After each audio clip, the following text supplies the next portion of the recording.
देश में आज से संसद सत्र की शुरुआत हो गई है और कल देश का बजट पेश होना है। ऐसे में संसद सत्र के पहले दिन आज राष्ट्रपति द्रौपदी मुर्मू ने संयुक्त सदन को संबोधित किया। राष्ट्रपति मुर्मू ने 49 मिनट के अपने इस संबोधन में सरकार की उपलब्धियों के बारे में बात की है। लेकिन मुर्मू के इस अभिभाषण के बाद अब सोनिया गांधी काफी चर्चा में आ गई हैं। ऐसा इसलिए क्योंकि जैसे ही उनके संबोधन के बाद कांग्रेस नेता और पार्टी की पूर्व अध्यक्ष सोनिया गांधी सदन से बाहर आईं, तो पत्रकारों ने उनसे राष्ट्रपति के अभिभाषण पर प्रतिक्रिया लेना चाहिए। इस पर सोनिया गांधी ने कहा कि पुअर लेडी भाषण के अंत तक थक गई थी। वहीं अगर आपको पूरा मामला बताएं तो सदन से बाहर निकलते हुए सोनिया गांधी के साथ राहुल गांधी और प्रियंका गांधी सहित कुछ कांग्रेस के नेता भी थे। वे सब एक साथ किसी मुद्दे पर बात करते और हंसते हुए नजर आ रहे थे।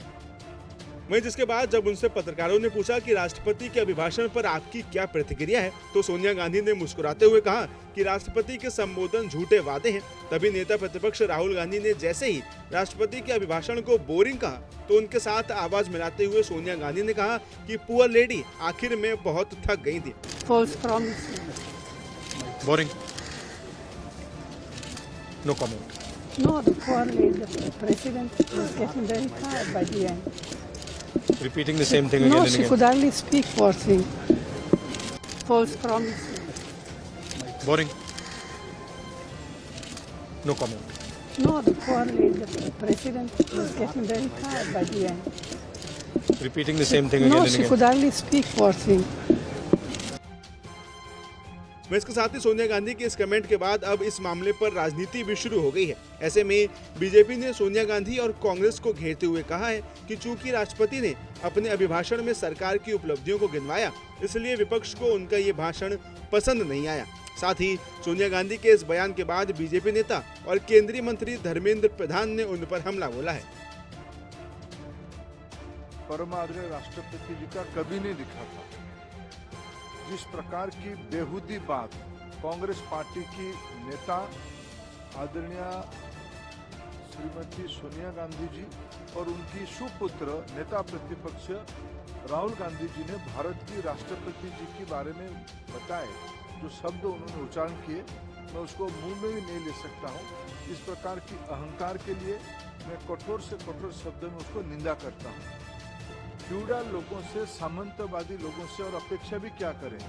प्रजातंत्र में बार बार लोगों के द्वारा पराजय स्वीकार नहीं कर पाते हैं। उनको लगता है कि देश उनकी जागीर है, वही इस देश को चलाने के लिए, उपभोग करने के लिए उनको भगवान ने ही भेजा है।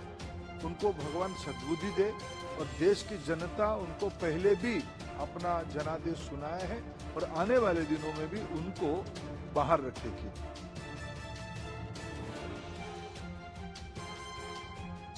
उनके साथ ही केंद्रीय मंत्री सुकांत मजूमदार ने भी सोनिया गांधी के इस बयान को आड़े हाथों लिया है। उन्होंने इस मामले पर क्या कहा है, आपको वो भी सुनना चाहिए। देश की जो इंस्टीट्यूशंस हैं यानी पद है, उनको अपमान करने वाला और एक आदिवासी समाज की बेटी जो भारत का नंबर 1 सिटीजन बना, उनके भाषण को लेकर इस तरीके का बात करना, ये मुझे लगता है कांग्रेस जैसे पार्टी से एक्सपेक्टेड नहीं है। लेकिन कांग्रेस अब ऐसी चल रही है, क्या कर सकते हैं। इसलिए जनता बार बार कांग्रेस को सीख दे रही है। आगे आने वाले इलेक्शन में भी कांग्रेस को जनता नसीहत देगी और सीख देगी। वहीं अगर आपको राष्ट्रपति द्रौपदी मुर्मू के अभिभाषण के इंपॉर्टेंट पॉइंट्स बताएं, तो राष्ट्रपति मुर्मू ने सबका साथ सबका विकास का जिक्र किया। उन्होंने कहा कि मेरी सरकार का मंत्र सबका साथ सबका विकास, सबका विश्वास और सबका प्रयास है और इसी पर हम काम कर रहे हैं। राष्ट्र प्रथम की भावना से सरकार आगे बढ़ रही है। अनुच्छेद 370 हटने के बाद जम्मू कश्मीर में विकास का वातावरण हुआ है। इसके साथ ही राष्ट्रपति ने एक एक कर सरकार की उपलब्धियों को भी गिनवाया और कहा कि ये बहुत गर्व की बात है कि आज बड़ी संख्या में महिलाएं लड़ाकू विमान उड़ा रही हैं, पुलिस में शामिल हो रही हैं और देश में कॉर्पोरेट्स का नेतृत्व कर रही हैं। हमारी बेटियां ओलंपिक पदक जीतकर देश को गौरवान्वित कर रही हैं। उन्होंने साइबर सुरक्षा को लेकर भी चिंता जाहिर की। उन्होंने कहा कि मेरी सरकार साइबर सुरक्षा में दक्षता सुनिश्चित करने की दिशा में निरंतर काम कर रही है। डिजिटल धोखाधड़ी, साइबर अपराध और डीप फेक सामाजिक, वित्तीय और राष्ट्रीय सुरक्षा के लिए गंभीर चुनौतियां बनी हुई हैं। नमस्कार, मैं हूं मानक गुप्ता। अगर आपको हमारा ये वीडियो पसंद आया हो तो इसे लाइक और शेयर जरूर करें और हाँ, हमें सब्सक्राइब और फॉलो करना ना भूलें ताकि आप देश और दुनिया की कोई खबर मिस ना करें। तो जुड़े रहिए हमारे साथ और देखते रहिए न्यूज़ 24।